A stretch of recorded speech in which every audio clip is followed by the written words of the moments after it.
గురువుగారు నమస్కారం. హరే కృష్ణ తల్లి. నాకు ఫస్ట్ నుంచి కూడా అసలు ఈ వక్ఫ్ బోర్డ్ అంటే ఏంటి, ఈ భూములు అన్ని కూడా నీకు ఈజీగా చెప్తాను, నువ్వు అంత పెద్ద క్వశ్చన్ అక్కర్లేదు. చెప్పండి గురువుగారు. నువ్వు ఎప్పుడు ఆర్టీసీ బస్ ఎక్కావా? ఎక్కాను. అంటే ఇప్పుడు ఫ్రీ బస్ కాదు నేను చెప్పింది సోమ. ఫ్రీ బస్ ఎక్కలేవు, నువ్వు ఎక్కలేవు అని చెప్పనని చెప్పా. ఓకే.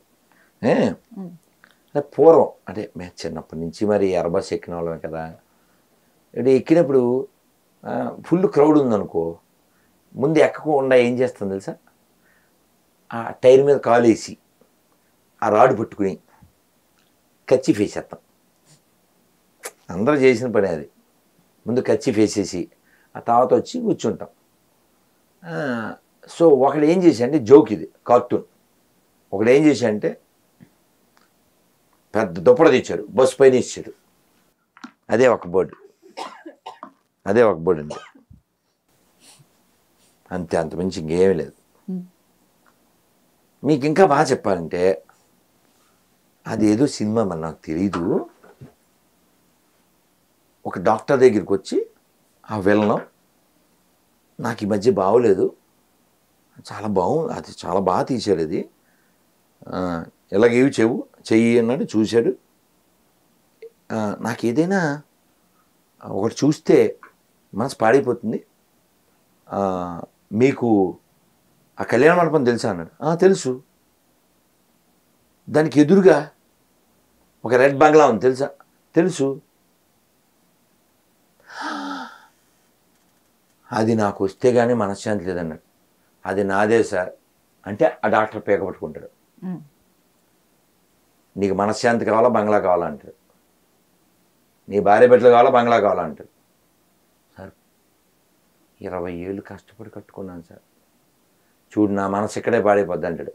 సేమ్ స్టోరీ అంతే. ఇంకా అలా నీకు అర్థం కావాలని చెప్పాను. అలాగా ఒక క్వశ్చన్ అడుగుతున్నాను, అంటే అతని దాకా రీచ్ అవ్వచ్చా అవ్వకపోవచ్చు. ఒక బోర్డు అంటే ఏంటి వాళ్ళని అడగచ్చు. ఒకసారి నన్ను అడిగావమ్మా, ఒకసారి వాళ్ళని అడుగు ఎవరినన్నా. ఇక్కడ మల్కాజ్గిరి 750 ఎకరాల్లో రిజిస్ట్రేషన్లు ఆపేశారట, అంటే బస్సు పైన దుప్పడేశారని. మా రెడ్డికి బాగా అర్థమైంది, జగదీష్ కూడా అర్థమైంది, నీకు కూడా అర్థమైంది, మరి మిగిలిన వాళ్ళకి అర్థం కావాలి. ఇప్పుడు ఈ కెమెరా కావాలమ్మా నాకు, వెంటనే వేసిస్తే అయిపోయి నాదే, వడేస్తే నాదే. అలాగా జోక్ ఏంటంటే అసలు ఈ దేశానికి ఇస్లాంకి ఏం సంబంధం లేదు, ఫస్ట్ పాయింట్ అది. ఇప్పుడు ఎవరైతే ముస్లిమ్స్ అనుకుంటున్నారో వీళ్ళెవరో ముస్లిమ్స్ కూడా కాదు. ఈ నా మాటలు కాదు సుమా. Please ask Kashmir CM or his father or మాజీ CM of Kashmir or so many other Muslims. మేమంతా ఎక్కడ వాళ్ళమే, ఎక్కడ వాళ్ళు పుట్టిన వాళ్ళమే అని. పోనీ ఇతర ముస్లిం కంట్రీస్ వాళ్ళని అడగండి, what is about Indian Muslims అని. మనం ఇంకా లోతుల్లోకి వెళ్తే మక్కాకి వెళ్ళండి.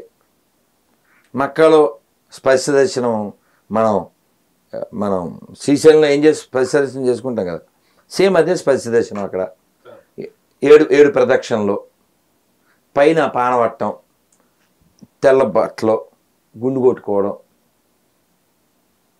మనం ఇక్కడ బెల్లం అది నైవేద్యం మైసమ్మకి, ఆవిడికి పెడతాం కదా సమ్మక్కి, అలా బెల్లం ఇచ్చినా అక్కడ గొర్రెనిస్తాడు.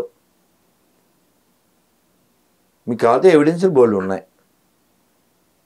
సో కేవలం ఈ దేశాన్ని ఆక్రమించడానికి అది ఒక వే అంతే తప్ప. ఇప్పుడు 750 ఎకరాలు మల్కాజ్గిరి కొట్టండి, ఏమవుతుందో చూడండి. ఎందుకు ఆ రిజిస్ట్రేషన్లు ఆపేశారు ఓసారి అడుగమ్మా. ఔరంగజేబు ఎప్పుడు వెళ్తూ మీరంతా ఇక్కడ వచ్చపోసుకోవచ్చు అని చెప్పాడు, అందుకని మాది అంటే ఉదాహరణ చెప్పాను. ఇంకా దాంట్లో ఎవిడెన్సులు, ఎథిక్స్లు, ఇంకా పట్టాలు అలాంటివి ఏమి ఉండవు. ఇప్పుడు ఇది నేను పట్టుకోవాలమ్మా, ఇది కొట్టాలంటే ఏం చేయాలి? ఇప్పుడు ఇప్పుడు వేస్తే అయిపోయింది అదే కెమెరా, అంతే, అంతమించి ఏం లేదు. సో కాబట్టి రైల్వే స్టేషన్ మాదే, అంతెందుకు తెలుసు? ఇంకోటి తెలుసా నీకు? హర్యానా అనుకుంటున్నానా, కాదు కాదు, హర్యానా హైకోర్టు మాదే అన్నారు. పాప వాళ్ళు సుప్రీంకోర్టుకి వెళ్ళారు. నువ్వు మొట్టమొదటి సినిమా చూసావా? చూసాను. ఆ సాంగ్ వేసుకుంటే సరిపోద్ది అంతే, అంత మించి ఏమీ లేదు. కాబట్టి అసదుద్దీన్ ఓవైసీ విషయం మనం ఆశ్చర్యపడేది ఏం లేదు. అయితే ఇప్పుడు ఒక బోర్డులో ఉండాల్సిన వాళ్ళు ఎవరు అన్నప్పుడు ఇలాంటివి జరగకుండా ఉండటానికి ముస్లిమేతరులు ఉండాలి. కానీ తిరుమలకి దీనికి సంబంధం లేదు. టీటీడీ వాళ్ళు, తిరుమల తిరుపతి దేవస్థానం వాళ్ళు ఎవరిని కబ్జా చేయలే, ఎవరిని ఇస్తే తీసుకున్నారు.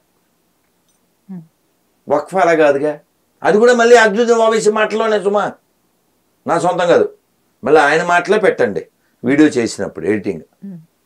130,000 ప్రాపర్టీస్ మనమని మనం క్లెయిమ్ చేసాం యూపీలో. ఇందులో 120,000 వాటికి మన దగ్గర ఎవిడెన్సులు లేవు, వాట్ టు డూ అని ఆయనే అన్నాడు. ఈ కెమెరా మాదే అన్నాను నేను. ఇప్పుడు నువ్వు వెంటనే మీ ఆయనకి ఫోన్ చేస్తావు, లేదా పిలుస్తావు, లేదా వాడు సాయిగాని రమ్మంటావు, ఇందే అంటున్నాడంటావు. అంటే అప్పుడు మీ ఆయన అడుగుతాడు మీదే అని రుజువు ఏంటని. అంటే మా క్లాత్ వేసాం కాబట్టి మాదే అంటాను. కోర్టుకి వెళ్తే చేరడం అలాగే అంతే.